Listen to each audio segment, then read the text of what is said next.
Vamos a orar, a pedirle a Dios que Él tome control mío, de ustedes, que sea Él revelándose a nuestra vida. Por favor, escribir su nombre en el canto. Vamos a orar. Padre, en el nombre de Jesús, aquí estamos, Señor. Dándote gracias por haber llegado a tu vida. Ahora queremos depositarnos en tus manos. Te pedimos que seas tú, Señor, revelándote en nuestra vida, revelándonos al Rey, revelándonos al Rey, revelándonos la ley del Rey, revelándonos los conflictos del Rey. Abre los ojos de nuestro entendimiento y establece tu reino en nuestra vida.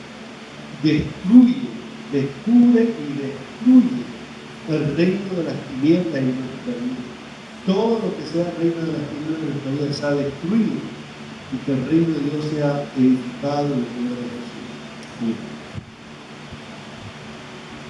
Bien, vamos a estudiar, estamos estudiando la serie Reino, Pacto y Misión, que constituye menos de 8 lecciones. Leímos las primeras 2 y las que nos toca ahora son las 3 y las 4, que son el reino de Dios e Israel y el reino de Dios y la iglesia. Nosotros, hermanos míos, no podemos entender el Nuevo Testamento sin el Antiguo Testamento, porque la base histórica, bíblica, teológica del Nuevo Testamento es el Antiguo Testamento. Todavía hay profecía en el Antiguo Testamento que no se cumplía, o sea que están vivos. Ahora entonces el tema es el reino de Dios en Israel. ¿Por qué es tan importante que nosotros estudiemos el reino de Dios en Israel? Porque necesitamos comprender que en el libro de Génesis, en el capítulo 10, después de que sobrevivieron Noé y sus hijos con su esposa, una cantidad de 8 personas, de los hijos de Noé se conformaron las naciones. En Génesis capítulo 10 se conformaron 70 naciones. O sea, las naciones originales eran 70, que surgieron de los hijos de Sem, Cam y Jafet. En Génesis capítulo 11 nosotros encontramos que esas 70 naciones son dispersadas a causa de el proyecto de edificación de la torre de Babel. Dios le dio un mandamiento a Noé, el mismo que le había dado a Adán: fructificar, multiplicar y llenar la tierra. ¿Qué es el propósito de Dios? Llenar la tierra. En cambio, ¿qué fue el propósito de las 70 naciones? Dios dijo: hagamos una torre cuya cúspide llega al cielo y una ciudad por si fuéramos esparcidos de sobre la faz de la tierra. O sea, ¿qué querían ellos? Llegar al cielo por sí mismos, hacerse un nombre y no esparcirse como era el propósito de Dios. Entonces Dios descendió y los esparció por la fuerza. Con palabras, Dios confundió las lenguas, ya no podían trabajar unidos, entonces se conformaron las 70 naciones y se dispersaron. Entonces, después de que se dispersaron, Dios tenía un problema. Dios no creó las 70 naciones para Marduk, al que adoraban en lo alto de la torre. Ya estaban adorando a Marduk. Dios no creó las naciones para eso. Dios creó las naciones para Él. Entonces, cuando las naciones se desvían adorando a Marduk, entonces Dios las dispersa. Ahora tiene un problema. Tiene 70 naciones que desconocen a Dios, que fueron dispersadas por su idolatría. O Sin embargo, Dios no se da por vencido y Dios inicia un plan con el cual formar una nación para alcanzar a las otras naciones. Entonces, es que Dios le dice a Abraham, escoge a Abraham, le dice, vete de tu tierra y de tu parentela a la tierra que yo te mostraré y haré de ti una gran nación. Y en tus simientes serán benditas todas las familias de la tierra, que en Génesis 22 le llama todas las naciones de la tierra. Entonces podemos ver que Dios, con el propósito de restaurar, de rescatar a las naciones del reino de las tinieblas y de restaurar el reino de Dios sobre las naciones, es que Dios levanta una nación que se llama Israel. ¿Se entiende? Pregunta, ¿con qué propósito Dios levantó a Israel? Porque a través de Israel Dios quería levantar, Dios quería salvar a las otras naciones. Esto se lo voy a mostrar con la escritura por medio de los salmos en el capítulo 67, que dice lo siguiente. Dice, oiga bien, Dios tenga misericordia de nosotros y nos bendiga. Está hablando en plural. Haga resplandecer su rostro sobre nosotros, para que sea conocido en la tierra tu camino, en todas las naciones tu salvación. O sea, Israel tenía bien claro, tan claro, que el propósito de Dios para ellos era ser instrumento para la salvación de las naciones. Por eso dice, en todas las naciones tu salvación. Entonces ellos están pidiendo bendición de Dios y misericordia de Dios para la nación de Israel, porque Él sabe que a través de la nación de Israel Dios quiere salvar a las naciones, bendecir a las naciones y restaurar el reino de Dios sobre las naciones. Entonces lo que quiere es que nos demos cuenta que el propósito de Dios con Israel estaba en función de las naciones, estaba en función de la salvación y del reino de Dios en todas las naciones. Entonces viene Dios, precisamente por eso, los saca de Egipto, los lleva al monte Sinaí. Una vez que ya estaban liberados, salvados por medio del sacrificio del Cordero. En Éxodo, que recordarán, Israel no salió hasta que el Cordero fue sacrificado, la sangre fue aplicada en los dinteles de las puertas, terminó el juicio sobre todo Egipto y el mismo Faraón pidió que se fuera. Entonces ahora viene Israel, está salvado, está liberado por la sangre del Cordero. ¿Cuánto le da gloria a Dios? Exacto.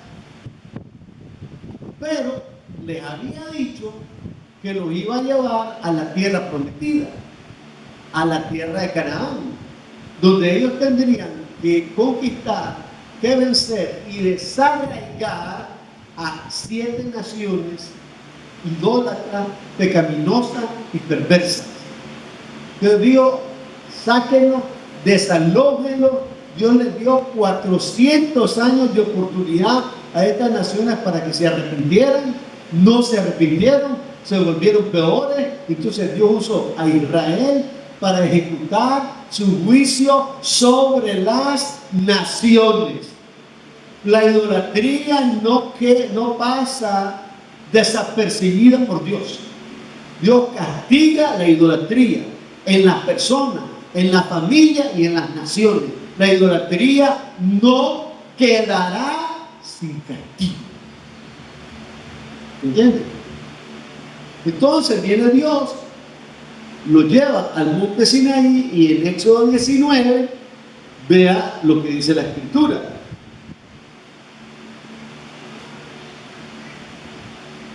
En el mes tercero de la salida de los hijos de Israel de la tierra de Egipto, En el mismo día llegaron al desierto de Sinaí.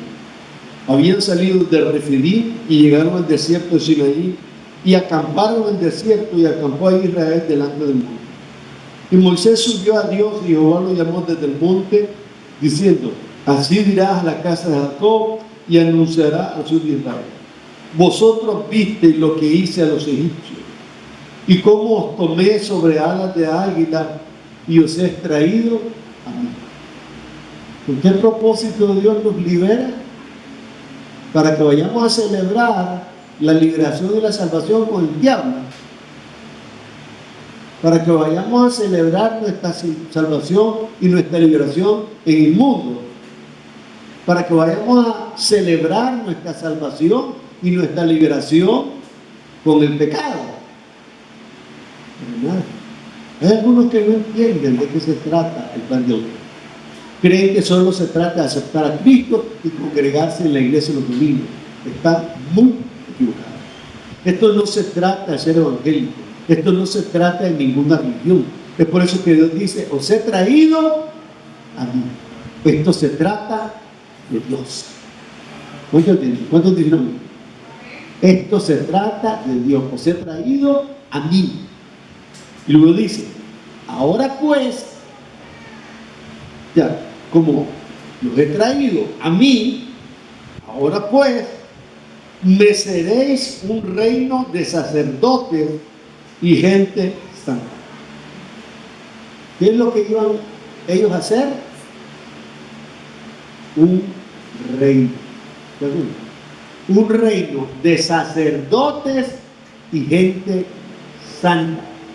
Esa palabra gente, en la Septuaginta, es la traducción de la palabra etno, que se traduce nación.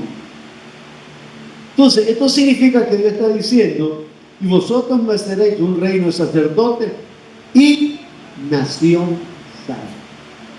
Porque es exactamente lo que Pedro dice de la iglesia. Dice: vosotros sois un reino de sacerdotes y gente santa.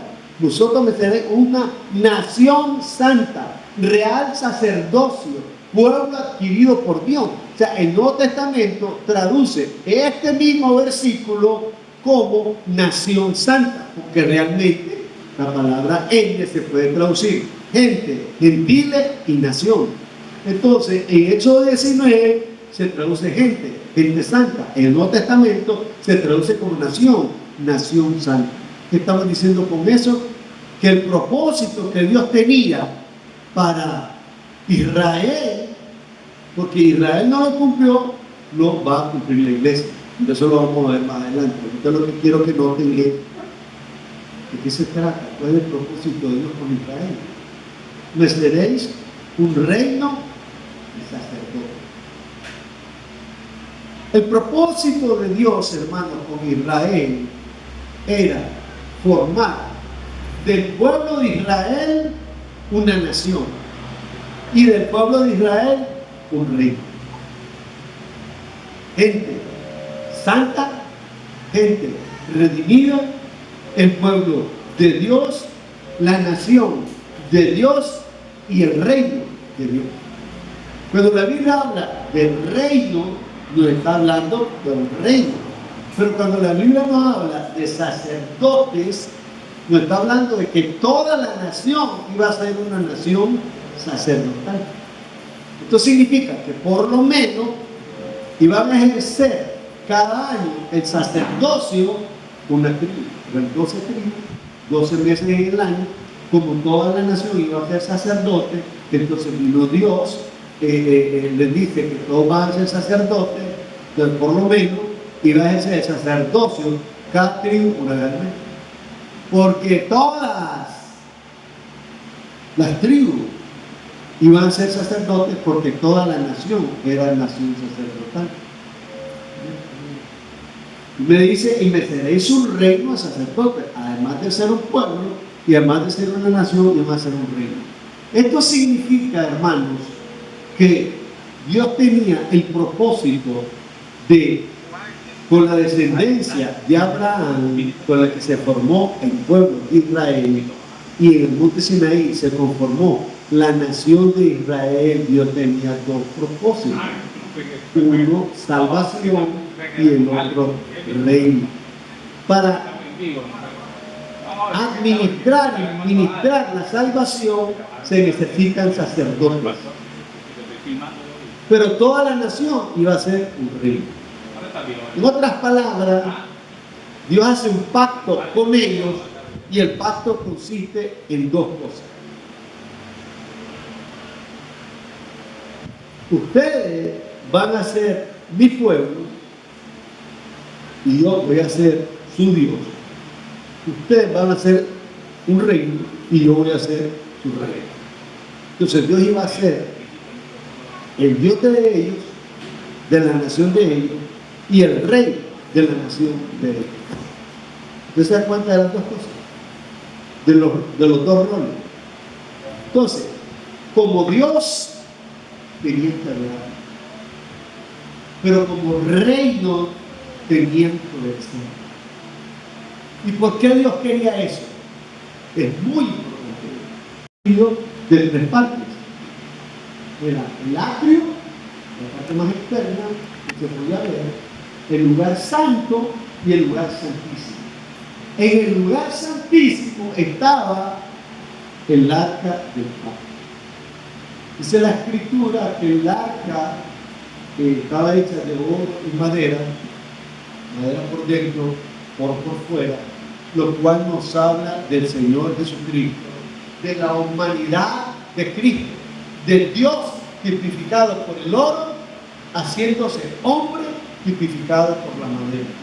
O sea, el tabernáculo era Dios, porque Dios les dijo: yo habitaré en medio de vosotros. O sea, cuando el tabernáculo vino, cuando el tabernáculo fue totalmente construido, dice la escritura que la presencia de Dios vino, la Shekinah de Dios vino y se metió en el tabernáculo. O sea, la presencia de Dios llenó totalmente el tabernáculo y fue a depositarse exactamente en el arca del pacto. Ahí estaba la presencia de Dios, que es de donde Dios le hablaba a Moisés y le daba la ley a Moisés. Le daba ordenanza. Entonces observe, estaba el tabernáculo, en medio del tabernáculo estaban las 12 tribus, en medio de las 12 tribus estaba el tabernáculo, y la parte más interna y más profunda del tabernáculo estaba el arca del pacto, lo que significa que Israel estaba alrededor del arca del pacto, o sea, alrededor de Dios. Esto significa nuevamente que todo en nuestra vida debe girar alrededor de Dios. Todo en nuestra vida debe girar alrededor del trono de Dios. Porque Dios es Dios y Dios es Rey. De todo eso fue diseñado para darle a Israel un mensaje: yo soy tu Dios, yo soy tu Rey. Por eso todas las naciones, todas las tribus no se movían si no se movía el tabernáculo. Ese es el reino de Dios. Cuando nosotros nos movemos, cuando Dios se mueve. Y no nos movemos si Dios no se mueve. Esto no se trata de avanzar. Esto no se trata de correr. Esto se trata de caminar con Dios. Que si la nube se detenía 3 veces, el pueblo de Israel estaba ahí acampado 3 veces. Y si la nube se detenía 3 días, el pueblo estaba acampado 3 días. El tiempo no valía. Lo que valía era el movimiento de Dios. Eso es el reino de Dios. Cuando nos movemos por Dios, cuando levantamos nuestro tabernáculo, cuando Dios lo levanta, y lo asentamos cuando Dios se asienta. Por esa razón, cuando el pueblo avanzaba, el tabernáculo se levantaba y el tabernáculo iba adelante. El arca del pacto en la conquista iba adelante. El pueblo no iba delante del arca. ¿Por qué? Porque el arca era la presencia de Dios y Dios es el líder en su pueblo. ¿No te entiendes? Es por eso que Jesucristo decía: yo soy el buen pastor. El buen pastor su vida da por las ovejas. Decía, y las ovejas siguen al pastor. Hay ovejas que no siguen al pastor. Hay ovejas que van 3 kilómetros adelante. Después están muriendo en el desierto, ¿verdad? ¿Y por qué Dios? ¿Por qué a mí? Porque Dios, ¿no has aprendido a caminar con Dios? ¿No has aprendido que hay que caminar cuando Dios camina? Que hay que detenerse cuando Dios se detiene. ¿No? En el desierto, cuando Dios se movía en la nube, en la oscuridad. Nube, desierto. ¿Qué te pasa? ¿Qué te pasa en el desierto sin la nube? El sol te quema, te mata de sed. Entonces Dios, para protegernos, cubría a toda la congregación con una nube. Entonces ellos iban bajo la nube de la presencia de Dios, caminando con Dios. Y si alguno no se movía, cuando la nube se mueve, ¿a dónde se quedaba? Normalmente en el desierto, ¿verdad?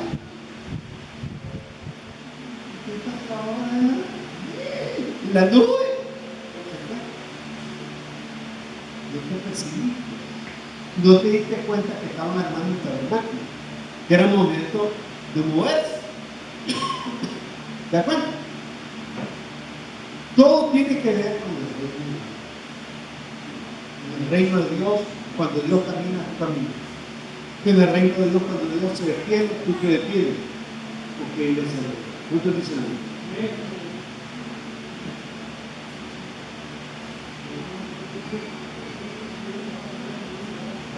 Exactamente. Ahora, de Dios los ha sacado de Egipto, los ha liberado, los ha salvado. Porque la sangre del Cordero libera, la sangre del Cordero salva, y solo la sangre del Cordero. Hay algunos que creen que cuando miran una manifestación de poder, hay que seguir. Muchos hermanos, muchos religiosos de otras religiones tienen manifestaciones de poder, pero que no son de Dios, son del diablo. El que anda buscando manifestaciones de poder y se va tras eso, seguro que va a terminar engañado por el diablo. Observe, hubo manifestaciones de poder en Egipto, 9 manifestaciones de poder, pero Israel no salió hasta que vino la sangre del Cordero. En otras palabras, puede haber poder, pero si no hay sangre, no hay salvación. Pueden haber muchas religiones que manifiesten poder y seguro ese poder será satánico. Pero lo único que verdaderamente libera del diablo y de la potestad de las tinieblas es la sangre del Cordero de Dios. ¿No te le damos aplausos a eso?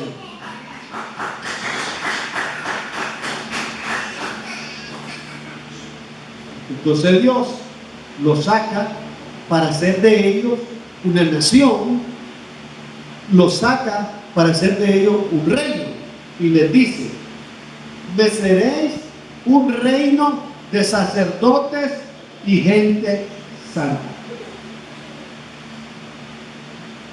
Y dice: si diereis oído a mi voz y guardareis mi pacto, vosotros seréis mi especial tesoro sobre todos los pueblos porque el mí es toda la tierra. Él dice, toda la tierra es mía. Ustedes van a ser un pueblo especial, más que todos los otros pueblos de la tierra. ¿Por qué razón? ¿Cuál es la especialidad que tiene Israel? Dios se lo dice. Si oyen mi voz y guardan mi pacto, seréis mi especial tesoro. ¿Cuáles son las dos condiciones para ser especial tesoro para Dios? Si oyen mi voz y guardan mi pacto. Entonces no se trata que porque eres evangélico ya eres la niña de los ojos de Dios, Señor.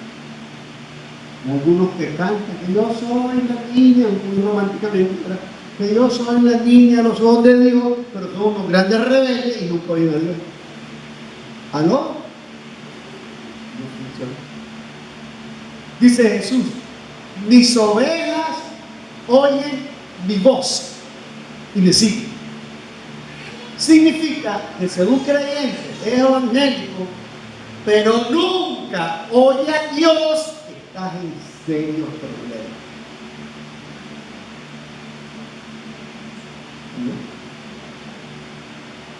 Porque el padre no le habla a sus hijos. Si eres realmente un hijo de Dios, Dios te va a hablar. Es más, es tan tal que dice Jesús, el pan nuestro de cada día, dándonos hoy. Y después dice, no solo de pan vivirá el hombre, sino de toda palabra que sale de la boca de Dios. No está hablando de la Biblia, está hablando de la palabra que sale de la boca de Dios.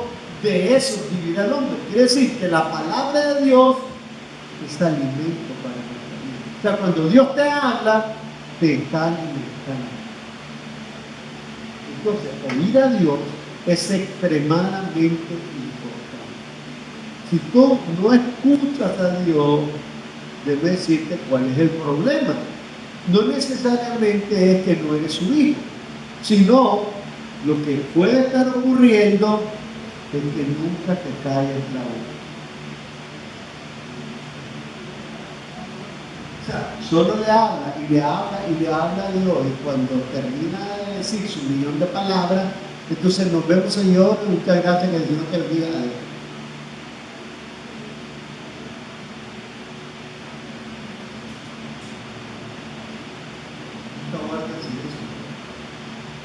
Nunca le dan tiempo para que Él les hable. Nunca se quedan en silencio. Tenemos que aprender a guardar silencio delante de Dios. Jehová está en su santo templo. Calle delante de él toda la tierra. Nosotros nos ponemos locas.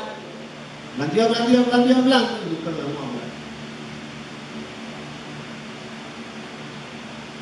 Yo ahora mismo que esto va a tomar una decisión. No le estoy diciendo que deje de orar. Lo que le estoy diciendo es que en determinado momento se calla la boquita y escucha la voz. No es que va a escuchar una voz desde afuera. ¡Amor! Y ellos hablan desde el interior. Ahí está. Mira. Entonces podemos observar que iban a ser un reino de sacerdotes. Entonces, como un reino tiene leyes, un reino es constituido de 4 cosas: un rey, los súbditos del reino, las leyes del reino y el territorio del reino. Entonces, Dios es el rey, el pueblo de Israel son los súbditos del reino. Ahora, en el monte Sinaí, Dios va a darle las leyes del reino. Y observe, ¿cómo le llama a Dios a las leyes del reino? Le llama, si oyereis mi voz y guardareis mi pacto.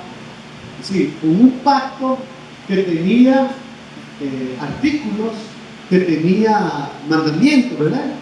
Y eso está desde Éxodo 20 hasta Éxodo 24. La primera parte del pacto fueron los 10 mandamientos. Los 10 mandamientos fueron hablados directamente por Dios. Dios descendió al monte Sinaí y Dios habló los 10 mandamientos. Y cuando oyeron a Dios, se aterraron, tuvieron temor y dijeron a Moisés: no queremos que Dios nos hable a nosotros. Se nos da terror. Mejor, sube tú, que te hable a ti y tú nos traes la palabra.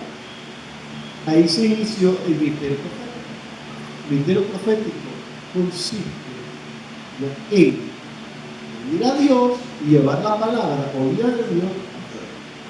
Eso fue lo que ellos pidieron, un profeta.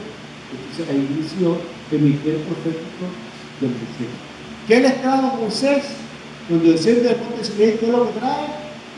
Las tablas de la ley, los 10 mandamientos. Es como que son la constitución política de la nación del reino de Israel. 10 mandamientos, de los cuales 4 tienen que ver con Dios y 6 tienen que ver con el hombre, porque el número 6 es el número de hombre. ¿Ya? Entonces esa es la ley básica, pero no es la única. De Éxodo 21, me gustaría que leyeran, o que alguien leyera Éxodo 21, 1.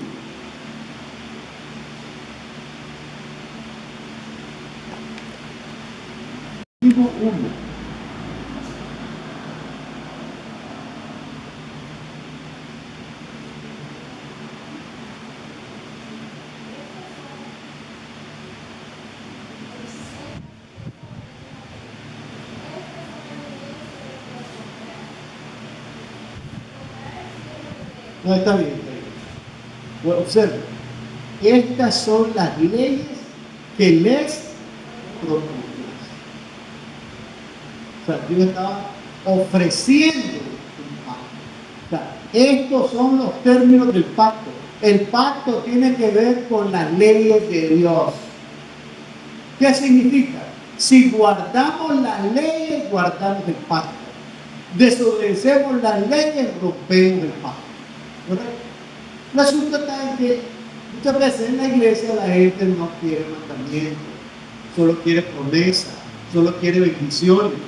Y no se da cuenta que para recibir las promesas y recibir las bendiciones tienen que guardar los mandamientos. Y los mandamientos es el pacto. O sea, hay gente que como no entiende la Biblia, no lee la Biblia y muchas veces vienen a la iglesia, entonces no se dan cuenta de qué es realmente el plan de Dios. Tres veces Israel le dice a Dios: haremos todo lo que Jehová ha dicho. Lo observen en Éxodo capítulo 24.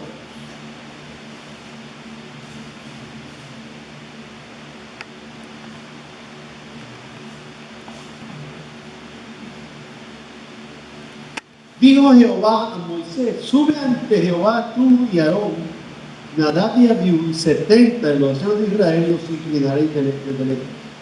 Pero Moisés solo se acercará a Jehová y ellos no se acerquen, ni sube el pueblo. Y Moisés vino y contó al pueblo todas las palabras de Jehová y todas las leyes. Y todo el pueblo respondió a una voz y dijo: haremos todas las palabras que Jehová ha dicho. Esta es la tercera vez que lo dice. O sea, vieron esto mismo al Padre, al Hijo y al Espíritu Santo. Por eso aparecen 3 veces. ¿No? Porque yo escribo que 3 veces dijeron que iban a hacer las palabras de Dios. Dice: y Moisés escribió todas las palabras de Jehová, y levantándose mañana edificó un altar al pie del monte, y 12 columnas son las 12 tribus de Israel. Y envió jóvenes de los hijos de Israel, los cuales ofrecieron holocaustos y becerros como sacrificios de paz a Jehová. Y Moisés tomó la mitad de la sangre y la puso en tazones, y esparció la otra mitad de la sangre sobre el altar. Y tomó el libro del pacto y lo leyó a oídos del pueblo, el cual dijo: haremos todas las cosas que Jehová ha dicho, y obedeceremos. Otra vez, ¿verdad? Pero la primera vez que dijeron fue en Éxodo 19. Y aquí en Éxodo 24, cuando se completa el pacto, lo dice los reyes. Entonces, observen lo que pasó. Entonces Moisés tomó la sangre y roció sobre el pueblo y dijo: he aquí la sangre del pacto que Jehová ha hecho con vosotros sobre todas estas cosas. Y luego el versículo 10 dice: y vieron al Dios de Israel, y había bajo sus pies como un embalsado zafiro, semejante al cielo, cuando está sereno, mas no extendió la mano sobre los príncipes de los hijos de Israel, y vieron a Dios, y comieron y bebieron. Esto de que comieron y bebieron es la señal de que el pacto entre Dios e Israel había sido cumplido, terminado. Porque la costumbre antigua es que en un pacto terminaba con una comida. Celebrando el pacto. Exactamente. Entonces, como el pacto había sido completado, aceptado, celebraron el pacto con una comida. ¿Ya? O sea, estaban de acuerdo, estaban en el pacto con una comida. Fue exactamente lo que ocurrió, ¿ya?, en la Santa Cena. Jesús hace un pacto con los apóstoles, y ese pacto fue una Santa Cena. Fue la celebración del pacto. ¿Y esto qué tiene que ver con nosotros? Muchísimo. Porque hay un pacto. Todo esto le estoy mostrando todas estas cosas porque el mismo patrón que Dios siguió en Israel lo siguió con la iglesia, que lo vamos a ver en la revelación divina. Pero en este caso lo que le estoy mostrando es que Dios estableció una relación con Israel basada en un pacto. Y que Dios no tiene relación con nadie si no es a través de una relación de pacto.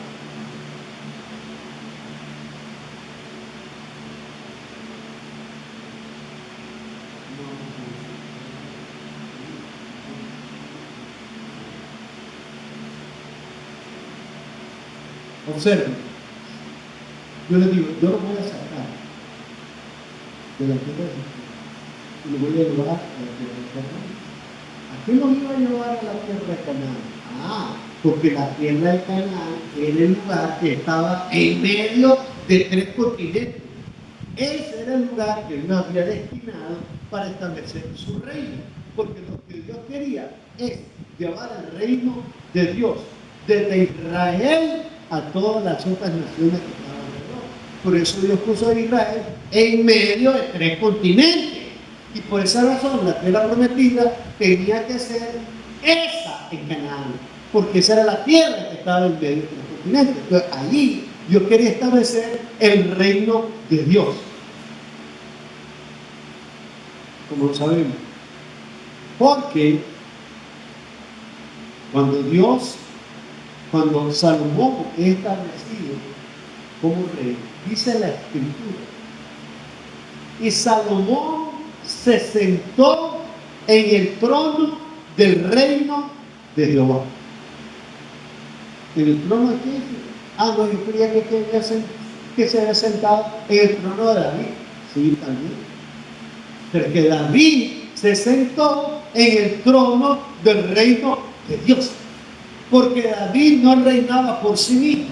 David reinaba en el nombre de Dios, al pueblo de Dios, con la ley de Dios, para la gloria de Dios. Todo es de Dios. ¿Aló? Todo es de Dios. Entonces los reyes están supuestos a representar a Dios. Por eso es que David fue escogido, porque fue conforme al corazón de Dios. En consecuencia, iba a reinar con justicia, ¿correcto? Porque Dios es un Dios justo. Entonces el rey que representa a Dios tenía que ser un rey justo. Y si en algo se caracterizaba David, fue la justicia.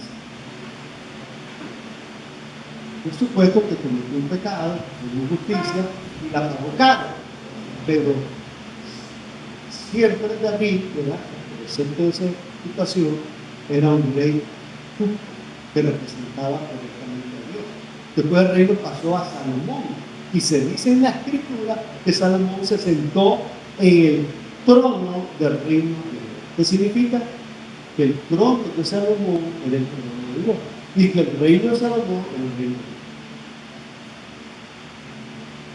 de Dios. Hasta que decidió darle gusto a sus mujeres paganas y comenzó a adorar a Dios. Por eso perdió 10 tribus del reino. Y en el tiempo de Roboam, el hijo de Salomón, 10 tribus le fueron quitadas. O sea, le fue quitado reino. Dejó de reinar el hijo de Salomón sobre 10 tribus. Porque la idolatría lo que hace es que te saca del reino de Dios. ¿No? Yo digo, la idolatría me saca del reino de Dios. Porque en el reino de Dios solo se adora a Dios. El día que alguien adora a un ídolo, ese día es echado del reino de Dios. Por eso que este pecado de idolatría es tan serio. Por eso los hermanos creen, ay no, me voy a ir escondido el pastor, me voy a Managua, me voy con mi saco, ¿verdad? A buscar de naranja, limones, de la caña, ¿verdad? Vengo con mi mochila, ¿verdad? Y nadie se da cuenta.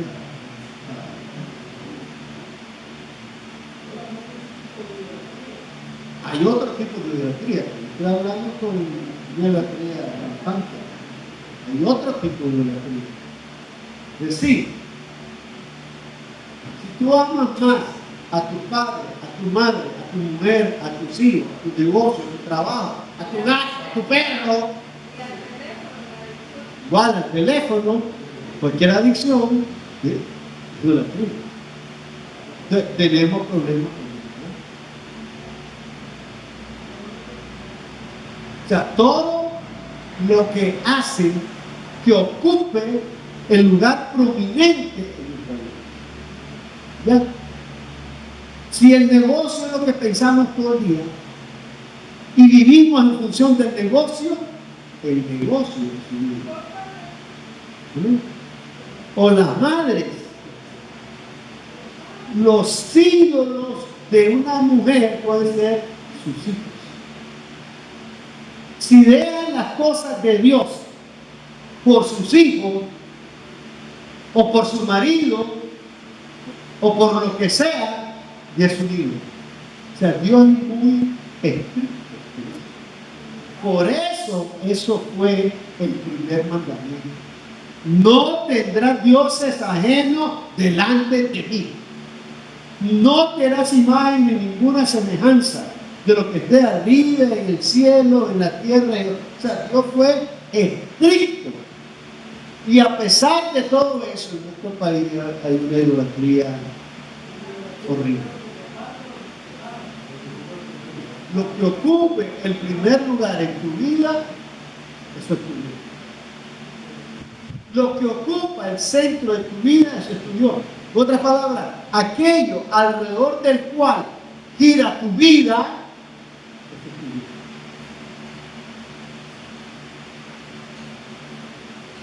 en otras palabras, estás cordialmente invitado esta tarde a botar todo ídolo, destruir todo ídolo en tu vida y poner a Jesucristo como el centro de tu vida, lo que significa convertirlo en Dios. Si Él no ocupa el centro de tu vida y tu vida no gira alrededor de los intereses de Jesús, pero un ídolo. Intereses de Jesús. Toda nuestra vida debe estar dirigida por los intereses de Dios. Nosotros estamos para hacer la voluntad de Dios. ¿Cuántos dicen amén? Esa es el verdadero cristianismo. ¿Entiendes? El cristianismo sin ídolos, donde Cristo es el centro. Cristo ocupa el primer lugar. Cristo ocupa el primer amor. Amén. Entonces, Israel fue llamado a ser el reino. De hecho, no fue. Luego, observa, por la idolatría, las 12 tribus de Israel perdieron el sacerdocio. Porque en Éxodo 19 Dios dice: me seréis un reino de sacerdotes, una nación santa, gente santa. O sea, toda la nación iba a ser sacerdotal. Pero ocurre que en Éxodo 32 se les ocurre que como ya no miran a Moisés, ahora pueden violar las leyes. Cuando no mira al pastor, como dice algunos, ¿verdad? Cuando el gato no está, los ratones hacen fiesta. Esa es una forma chistosa de decirlo. Pero muchos, cuando no miran al pastor, se desequilibran, ya creen que van a hacer lo que quieren. Lo vieron a Moisés, entonces dice: bueno, ahora hagamos un himno, adoremos y digamos: estos son los dioses que te sacaron.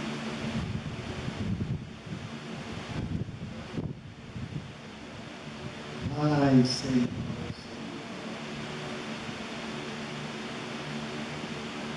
Becerro, que Dios había llegado lleno de lucha, porque el becerro era representado a Osiris, el Dios de lucha. Y a todo el ganado Dios le llenó de plaga, para demostrar: yo soy superior a su Dios del becerro. Y todavía los bárbaros se ponen a adorar al becerro.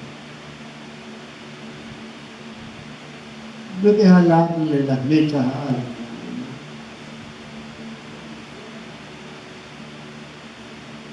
¿Sabe lo que pasó?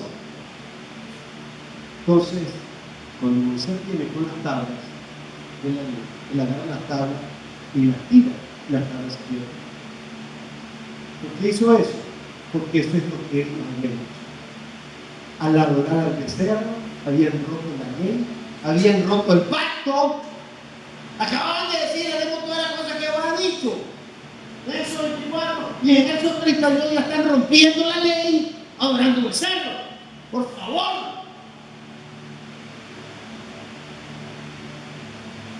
Dice Moisés: el que esté por Jehová, el que esté por mí, dice la Escritura, que toda la tribu de Leví